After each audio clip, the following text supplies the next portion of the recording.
Sarah Listen Mitchell up. walked through This the is gates of critical. Naval Base We Coronado move for the with first precision. time as the California sun beat down mercilessly on the concrete.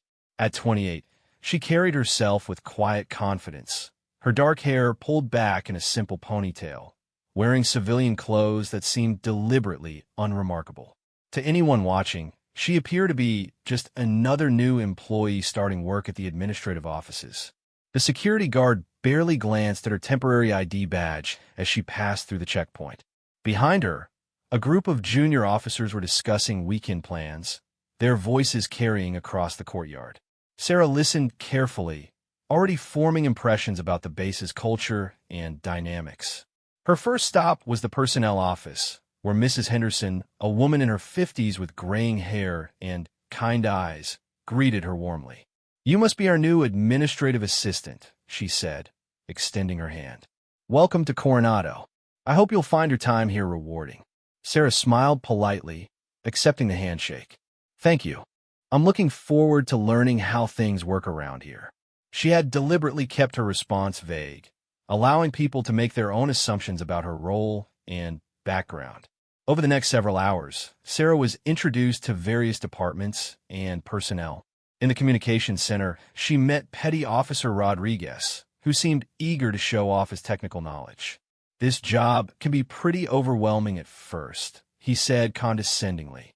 "But don't worry, we'll help you figure out how to use the copy machine and file papers properly." Sarah nodded graciously, though she noticed the outdated equipment and inefficient workflow immediately. Her trained eye caught several security vulnerabilities and operational weaknesses that could be easily addressed with proper protocols. During lunch break, she sat alone in the cafeteria, observing the social hierarchies and communication patterns among the staff. Lieutenant Commander Barnes, a man in his early 40s with a stern demeanor, was holding court at a nearby table, loudly criticizing recent policy changes from higher command. "These pencil pushers in Washington have no idea what it's like to run actual operations," he declared, stabbing his fork into his salad for emphasis. "They keep sending down these ridiculous directives written by people who've probably never set foot on a real naval vessel." His companions nodded in agreement, and Sarah filed away his comments for future reference. She had encountered this type of resistance to authority before and knew it often indicated deeper organizational issues that needed addressing. After lunch, she was assigned to work with Ensign Taylor, a recent Naval Academy graduate who seemed nervous about his new responsibilities. "I hate to dump this on someone so new," he said apologetically, "but could you help me organize the supply requisitions? I'm supposed to have them ready for review by tomorrow, but honestly, I'm not sure I understand the proper format." Sarah spent the afternoon helping him sort through the paperwork, gently correcting errors and explaining the reasoning behind various procedures. She was careful not to display too much knowledge, instead asking questions that guided him toward the right answers. "How did you know that?" Ensign Taylor asked at one point, looking impressed. "Have you worked with military paperwork before?" "I've had some experience with government forms," Sarah replied diplomatically. Different agencies often use similar systems. As the day progressed, word began to spread about the helpful new administrative assistant. Several people stopped by her temporary desk to introduce themselves, and she made mental notes about each interaction. Chief Petty Officer Williams, a veteran with 20 years of service, was particularly dismissive. "Another civilian who thinks she can waltz in here and understand how we do things," he muttered to his colleague, apparently not caring that Sarah could overhear. "Give her a week before she's crying about how demanding this job is." Sarah continued working quietly, but she was building a comprehensive picture of the base's strengths and weaknesses. She noticed inefficiencies in supply chain management, gaps in security protocols, and communication breakdowns between different departments. Near the end of the day, she witnessed a concerning incident in the operations center. Two junior officers were arguing about conflicting orders they had received from different supervisors, and neither seemed to know who had ultimate authority for their particular mission.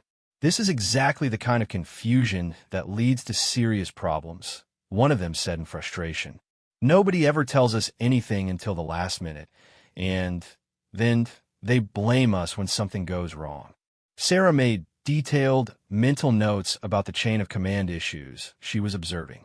These were exactly the types of operational problems that could compromise mission effectiveness and troop safety. When her first day finally ended, Sarah gathered her temporary materials and prepared to leave. Mrs. Henderson approached her desk with a warm smile. "How was your first day, dear?" she asked. "I hope everyone has been treating you well." "Everyone has been very welcoming," Sarah replied honestly. "I can see this as a dedicated team with a lot of potential." As she walked toward the exit, Sarah overheard a conversation between two senior petty officers who were standing near the parking area. "Did you see the new girl in admin?" one of them asked. "She seems nice enough, but I give her 2 weeks before she realizes this isn't some cushy office job.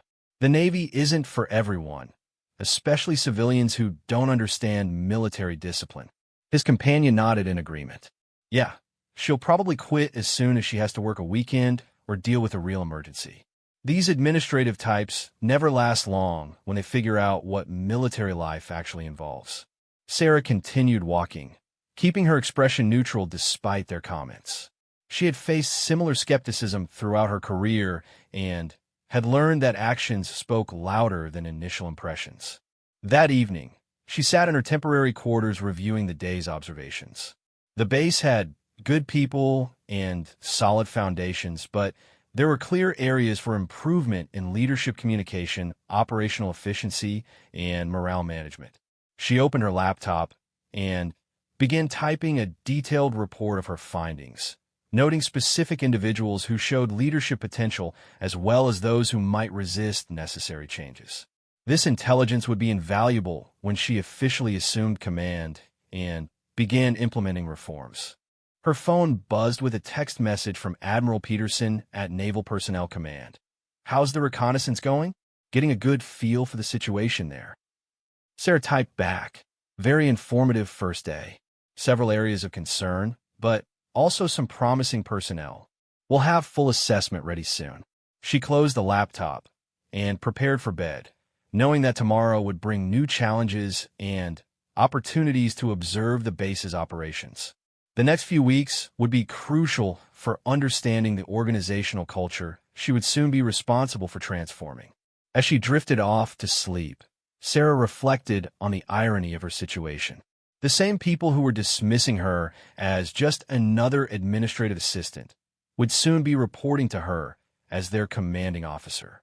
She hoped that when the time came for her real identity to be revealed, she would be able to use these insights to become the leader this base needed. Sarah's second week at the base brought new challenges and deeper insights into the complex dynamics of Naval Base Coronado. She had settled into a routine that allowed her to observe operations across multiple departments while maintaining her cover as a temporary administrative assistant. On Monday morning, she arrived early and found the communications center in chaos. A weekend equipment failure had disrupted several important transmissions, and the overnight crew had been struggling to maintain contact with ships at sea. Petty Officer Rodriguez was frantically trying to restore the primary communication array, while Ensign Taylor stood nearby, looking helpless. "This is a complete disaster," Rodriguez muttered, wiping sweat from his forehead. "If we can't get this fixed soon, we're going to miss the morning briefing with the Pacific Fleet." Sarah approached carefully, studying the equipment configuration. She immediately recognized the problem as a simple routing issue that could be resolved by reconfiguring the backup systems. However, she needed to be subtle about offering help without revealing her extensive technical knowledge. "Have you tried bypassing the main router?" she suggested quietly. "Sometimes these older systems work better when you route through the secondary channels." Rodriguez looked at her skeptically. How would an admin assistant know anything about communication systems? "My brother is in the Coast Guard," Sarah improvised smoothly. "He's always complaining about similar problems with their equipment." Desperate for any solution, Rodriguez followed her suggestion. Within minutes, the communications were restored, and the morning briefing proceeded without incident. Word quickly spread through the base about the new administrative assistant who had helped solve a critical technical problem. Later that morning, Sarah was called to Lieutenant Commander Barnes' office to help with what he described as routine paperwork. She found him struggling with a personnel evaluation that was already 2 weeks overdue. "I don't understand why they make these forms so complicated," he complained, pushing the documents across his desk. "In the old Navy, we evaluated people based on whether they could do their jobs, not whether they could fill out endless bureaucratic forms." As Sarah reviewed the evaluation, she noticed that Barnes had rated one of his subordinates poorly across multiple categories without providing specific examples or constructive feedback. The sailor in question was Petty Officer Jackson, whom Sarah had observed working diligently and effectively throughout the previous week. "Would you like me to help you identify specific incidents that support these ratings?" Sarah asked diplomatically. "Sometimes it helps to have concrete examples for personnel reviews." Barnes waved his hand dismissively. "Jackson is just one of those problem sailors who questions authority too much. He's always asking why we do things certain ways instead of just following orders. That kind of attitude is bad for unit cohesion." Sarah realized that what Barnes interpreted as insubordination was actually Jackson's genuine desire to understand and improve processes. She had witnessed Jackson politely suggesting more efficient ways to handle supply distribution, only to be shut down by his superior. "Perhaps I could talk to Jackson and get his perspective on some of these incidents," Sarah offered. "Sometimes miscommunication can create the appearance of attitude problems." Barnes laughed harshly. "You civilians always think everything can be solved with more talking. Sometimes people just need to learn their place in the chain of command." Sarah completed the paperwork as requested, but made private notes about Barnes' leadership style and his apparent inability to recognize talent in his subordinates. This was exactly the type of toxic leadership that could destroy unit morale and operational effectiveness. That afternoon, she was working in the supply depot when she witnessed an incident that perfectly illustrated the base's deeper problems. A shipment of critical spare parts had been delayed due to what appeared to be a simple clerical error, but the situation had escalated into a heated argument between multiple departments. Chief Petty Officer Williams was berating a young logistics specialist named Seaman Martinez, who was clearly close to tears. "This is exactly what happens when we let people handle important responsibilities before they're ready," Williams shouted. "Your incompetence could have jeopardized an entire mission." Sarah quietly reviewed the shipping documents and quickly identified the real source of the error. The problem wasn't with Martinez's paperwork, but with an outdated tracking system that had automatically routed the shipment to the wrong address.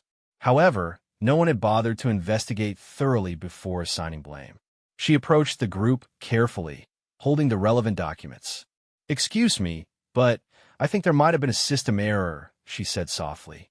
"The shipping address in the computer doesn't match what's on the original requisition form." Williams turned his anger toward her. "And what exactly would you know about military logistics? We don't need some temp worker telling us how to do our jobs." Sarah maintained her composure despite his hostile tone. "I just noticed the discrepancy in the documentation. Perhaps someone more experienced could verify whether this might explain the delay." Ensign Taylor, who had been watching the confrontation with obvious discomfort, stepped forward to examine the papers Sarah had indicated. After a few minutes of checking, his face went pale. "She's right," he said quietly. "The system automatically updated the delivery address last month when we changed suppliers, but nobody updated the backup records. The parts were sent to the old warehouse location." The revelation created an uncomfortable silence. Williams' face reddened as he realized his public humiliation of Martinez had been completely unjustified.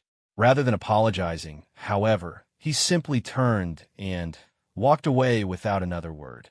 Sarah helped Martinez organize the corrected paperwork while offering quiet reassurance. "These kinds of system errors happen all the time," she told him. "The important thing is that we caught it and can fix the process to prevent it from happening again." Martinez looked at her gratefully. "Thank you for speaking up. I was starting to think I was going crazy, checking and rechecking my work, but not finding any mistakes." The incident reinforced Sarah's growing understanding of the base's leadership problems. Too many senior personnel were quick to blame subordinates rather than investigating systemic issues, creating an environment of fear and resentment that stifled initiative and learning. Later that week, Sarah volunteered to help organize a training exercise that had been poorly planned by the operations department. She worked closely with several junior officers who were struggling to coordinate logistics for a multi-ship simulation. During the planning meetings, she observed how Lieutenant Commander Barnes dominated discussions while dismissing input from more junior personnel. Several excellent suggestions were ignored simply because they came from ensigns or petty officers rather than senior staff. Sarah began quietly working with the junior personnel outside of official meetings, helping them refine their ideas and present them more effectively. She coached Ensign Taylor on how to frame his recommendations in terms that would appeal to Barnes' priorities, and she helped Petty Officer Jackson develop detailed cost-benefit analyses to support his process improvement suggestions. The training exercise itself was a moderate success, but Sarah could see how much more effective it could have been with better leadership and communication. She documented everything carefully, building a comprehensive picture of the organizational changes that would be necessary. On Friday afternoon, she overheard a conversation that crystallized many of her concerns about the base's culture. A group of senior petty officers were discussing the upcoming change of command ceremony, apparently unaware that Sarah was working nearby. "I heard the new commanding officer is some hotshot who's never actually run a shore installation," one of them said with obvious disdain. "Probably another career politician who thinks they can shake things up with fancy new ideas." "Yeah, well, we've seen plenty of those types come and go," Williams replied. "They always show up thinking they know better than people who've been doing this job for decades. Give them 6 months to realize they're in over their heads. The worst part is when they bring in their own people and start changing everything that's been working fine for years," another voice added. "Mark my words, whoever this new admiral is, they'll probably try to implement a bunch of reforms that will just make everyone's job harder." Sarah continued working quietly, but she was deeply troubled by what she was hearing. These senior personnel were already preparing to resist changes before they even knew what those changes might be. Their attitude suggested a fundamental lack of trust in leadership and an unwillingness to consider that existing processes might need improvement. That evening, she sat in her quarters reflecting on her second week of observations. The base had significant potential, but it was being held back by poor communication, weak leadership in key positions, and a culture that discouraged innovation and initiative. She opened her laptop and began updating her comprehensive report, adding detailed observations about specific personnel and incidents. When she officially assumed command, she would need to address these issues systematically while being careful not to alienate the many good people who were simply working within a flawed system. Her phone rang, and she saw Admiral Peterson's number on the screen. "How's the undercover assessment going, Mitchell?" his familiar voice asked. "It's been extremely educational, sir," Sarah replied carefully. "I'm getting a clear picture of both the challenges and opportunities here. There are some excellent people who just need better leadership and clearer direction." "Any major surprises so far?" Sarah considered her response carefully. "The problems are more systemic than I initially expected, but they're definitely solvable. I'm documenting everything thoroughly so we can implement targeted reforms rather than wholesale changes." "Good approach. Remember, your official transfer orders will be announced next Friday, so you'll need to wrap up your reconnaissance soon." After ending the call, Sarah realized she had only one more week to complete her assessment before her true identity was revealed. She needed to make the most of these final days to understand the full scope of the challenges awaiting her as the new base commander. Sarah's final week undercover brought unexpected challenges that would test everything she had learned about Naval Base Coronado's personnel and operations. Tuesday morning began with an emergency drill that quickly escalated into a real crisis when a training accident injured several sailors during a routine equipment exercise. She was working in the administrative offices when alarms began blaring throughout the base. Through the window, She could see medical personnel rushing toward the training grounds while emergency vehicles raced across the compound. Mrs. Henderson burst into the office, her face pale with worry. "There's been an accident at the obstacle course," she announced breathlessly. "3 sailors are injured, and they're calling in everyone available to help with emergency coordination." Sarah immediately volunteered to assist, following Henderson toward the command center where the crisis response was being coordinated. What she found there confirmed her worst fears about the base's leadership structure and emergency preparedness. Lieutenant Commander Barnes was attempting to manage the response, but his commands were contradictory and poorly communicated. He was simultaneously trying to coordinate medical evacuation, notify higher command, and investigate the cause of the accident, creating confusion among the personnel trying to execute his orders. "I need someone to contact the hospital and arrange for trauma specialists," he barked at Ensign Taylor, who was clearly overwhelmed by the multiple tasks he was being assigned, "and find out why the safety equipment wasn't properly inspected before the exercise." Sarah watched as critical minutes were wasted due to poor coordination and unclear priorities. She could see several obvious improvements that would streamline the response, but her current role prevented her from taking direct action. Instead, she quietly approached Petty Officer Jackson, who appeared to be the only person maintaining accurate records of the response activities. "Do you need help organizing the incident reports?" she offered. Jackson looked grateful for the assistance. "Actually, yes. Barnes keeps changing his priorities every few minutes, and I'm having trouble tracking which tasks have been completed and which still need attention." Working together, they created a systematic approach to managing the crisis response.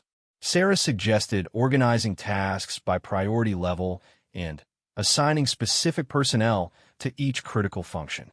Within an hour, they had established a much more efficient coordination system that allowed the base to respond effectively to the emergency. During the crisis, Sarah observed remarkable dedication from the junior personnel who stepped up to handle responsibilities far beyond their normal duties.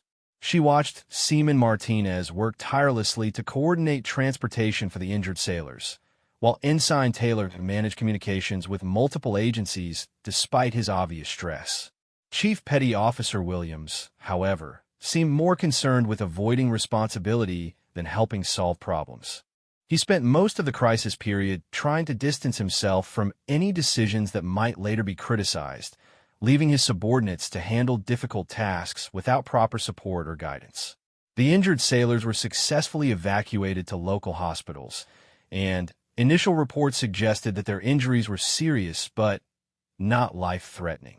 However, the investigation into the accident's cause revealed disturbing gaps in safety protocols and equipment maintenance. This could have been prevented if someone had been paying attention to the condition of that safety harness, Jackson told Sarah privately as they compiled the incident documentation. "I've been submitting maintenance requests for months, but they keep getting delayed or ignored."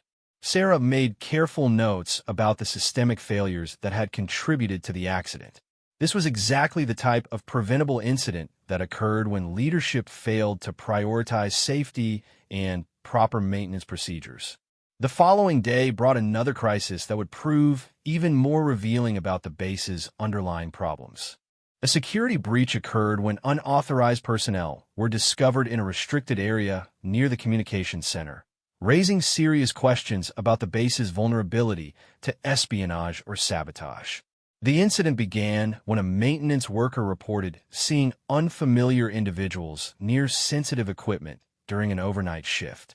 By morning, it became clear that someone had attempted to access classified communication systems, though the extent of any potential data compromise was still being investigated.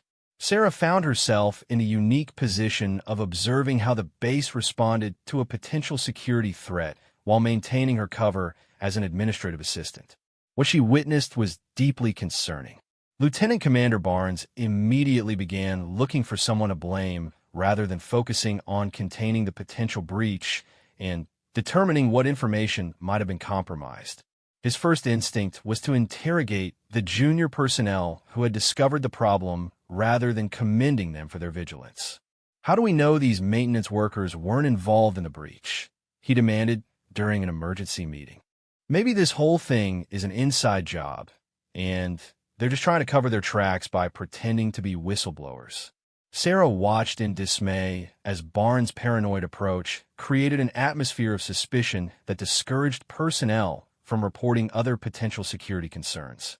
Several people who might have had relevant information became reluctant to speak up for fear of being accused themselves. Meanwhile, Chief Petty Officer Williams was more focused on protecting his own reputation than conducting a thorough investigation. When it became apparent that the security breach might have been facilitated by inadequate access controls in his area of responsibility, he began deflecting blame to other departments. "The communications center isn't under my jurisdiction," he insisted repeatedly. "If there was a security problem, that's the responsibility of the duty officer who was supposed to be monitoring that area." Sarah realized that the base's response to this serious security incident was being hampered by the same leadership failures she had observed throughout her undercover assignment. Instead of working together to identify vulnerabilities and prevent future breaches, the senior staff was primarily concerned with avoiding personal accountability. She quietly approached Ensign Taylor, who was struggling to coordinate the investigation while dealing with conflicting orders from multiple superiors. "Would it help if I organized the timeline of events?" she suggested. "Sometimes it's easier to identify patterns when everything is laid out chronologically." Taylor accepted her help gratefully, and together they created a comprehensive incident timeline that revealed several important details.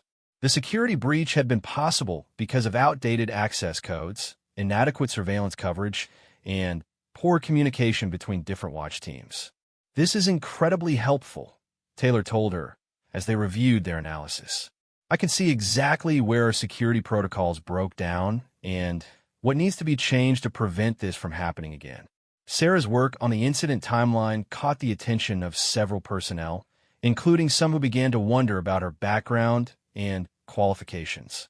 Petty Officer Rodriguez approached her after the investigation meeting with obvious curiosity. "You seem to know a lot about security procedures for someone who works in administration," he commented. "Have you done this kind of work before?" Sarah maintained her cover story carefully. "I've always been interested in organizational systems," she replied. "I guess I have a natural tendency to look for patterns and inefficiencies." As Friday approached, Sarah knew that her undercover assignment was nearly complete. That afternoon, she would learn that her observations had been even more valuable than she had anticipated. A message arrived from Admiral Peterson's office requesting that she submit her final assessment report by close of business. She spent Thursday evening compiling her comprehensive analysis of Naval Base Coronado's strengths, weaknesses, and recommendations for improvement. The report detailed specific personnel who showed leadership potential, systemic problems that required immediate attention, and long-term strategies for improving operational effectiveness and morale.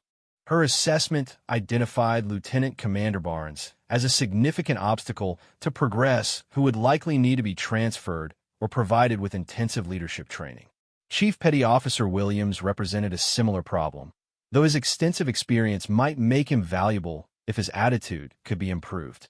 On the positive side, she highlighted several junior personnel who demonstrated exceptional potential for advancement.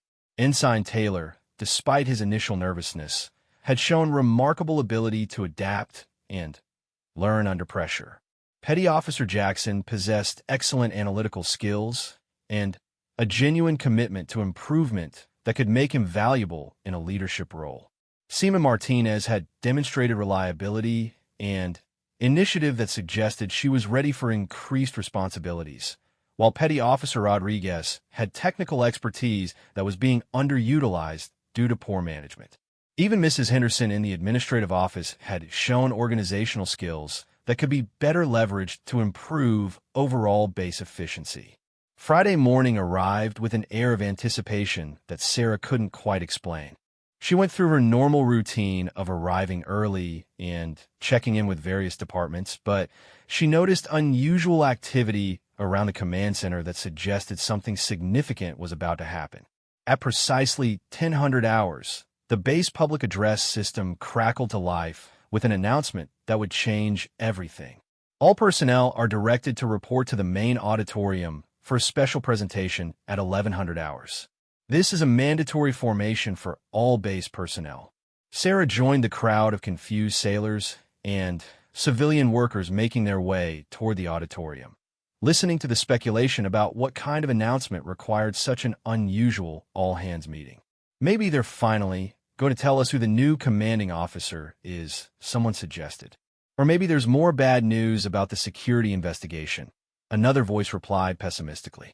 As personnel filed into the auditorium, Sarah took a seat near the back where she could observe reactions throughout the audience. Admiral Peterson had arrived from Naval Personnel Command and was standing at the podium waiting for everyone to be seated. Ladies and gentlemen, Peterson began once the room had quieted. I'm here today to make an important announcement about leadership changes here at Naval Base Coronado. As you know, your new commanding officer was scheduled to arrive next week to assume command of this installation. He paused dramatically, scanning the audience before continuing. What you don't know is that your new commanding officer has actually been here for the past 3 weeks, conducting a comprehensive assessment of base operations while working among you as a temporary administrative assistant. A murmur of confusion and surprise rippled through the audience as personnel began looking around at each other, trying to figure out who Peterson was referring to. I'd like to introduce you to Rear Admiral Sarah Mitchell, your new base commander, who has been observing your dedication and professionalism firsthand while preparing to lead this outstanding installation. Sarah stood slowly from her seat in the back of the auditorium as hundreds of heads turned to stare at her in shock. The woman they had dismissed as just another temporary admin worker was walking toward the podium wearing the same simple civilian clothes she had worn throughout her undercover assignment. The silence in the auditorium was profound as the implications of Peterson's announcement sank in. Every conversation, every dismissive comment, every assumption about the new girl was suddenly viewed through an entirely different lens. Lieutenant Commander Barnes sat frozen in his seat, his face pale as he undoubtedly remembered his numerous complaints about higher command and his poor treatment of subordinates. Chief Petty Officer Williams looked equally stunned, probably recalling his condescending remarks about civilian workers and temporary personnel. Ensign Taylor was staring at Sarah with obvious admiration, clearly remembering all the time she had helped and guided him without revealing her true authority. Petty Officer Jackson had a slight smile on his face, perhaps recognizing that someone had finally been paying attention to the problems he had been trying to address. Sarah reached the podium and adjusted the microphone, looking out at the sea of surprised faces before her. She had spent 3 weeks learning about these people, understanding their struggles and aspirations, and observing how they responded to challenges. Now it was time to use that knowledge to begin building the kind of leadership this base deserved. Thank you, Admiral Peterson, she began, her voice carrying clearly throughout the auditorium. Over the past 3 weeks, I've had the privilege of working alongside many of you and observing the dedication and professionalism that makes Naval Base Coronado such an important installation. She paused, making eye contact with various personnel throughout the audience. I've seen sailors step up to handle emergencies with courage and skill. I've witnessed acts of kindness and mentorship that demonstrate the best values of naval service. I've also identified areas where we can improve our operations and better support each other in accomplishing our mission. The audience listened intently as their new commanding officer continued, many of them probably wondering what she had observed about their own performance during her undercover period. Effective immediately, I'm implementing several changes based on what I've learned during my time here, Sarah announced. First, we're establishing new communication protocols to ensure that good ideas and concerns can reach leadership regardless of rank or position. Second, we're overhauling our maintenance and safety procedures to prevent the kind of accident that occurred earlier this week. She outlined several other initiatives designed to address the specific problems she had identified, from improved training opportunities for junior personnel to enhanced security measures that would prevent future breaches. Most importantly, Sarah concluded, we're going to create an environment where everyone feels valued and empowered to contribute their best efforts to our shared mission. The Navy succeeds when we support each other and work together as a team, not when we tear each other down or ignore good ideas because of where they come from. As she finished her remarks and the formation was dismissed, Sarah watched the various reactions throughout the audience. Some personnel looked excited about the changes she had announced, while others appeared apprehensive about working under a commander who had already observed their behavior so closely. The real test would come in the weeks and months ahead as she worked to implement her vision for Naval Base Coronado.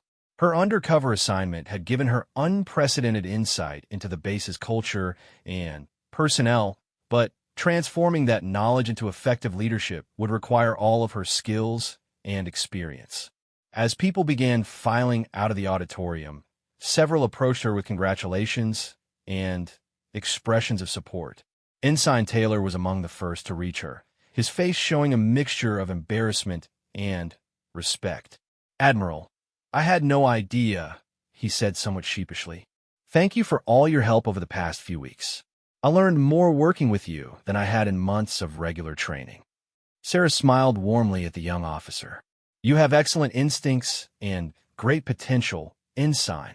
I look forward to helping you develop your leadership skills in your new role as my aide-de-camp." The appointment surprised Taylor, who had clearly not expected such recognition. "Thank you, ma'am. I won't let you down." As Sarah began the transition from undercover observer to base commander, she reflected on the unique opportunity she had been given to understand her new command from the ground up. The challenges ahead were significant, but she was confident that with the right leadership and support, Naval Base Coronado could become a model installation that brought out the best in every member of its team.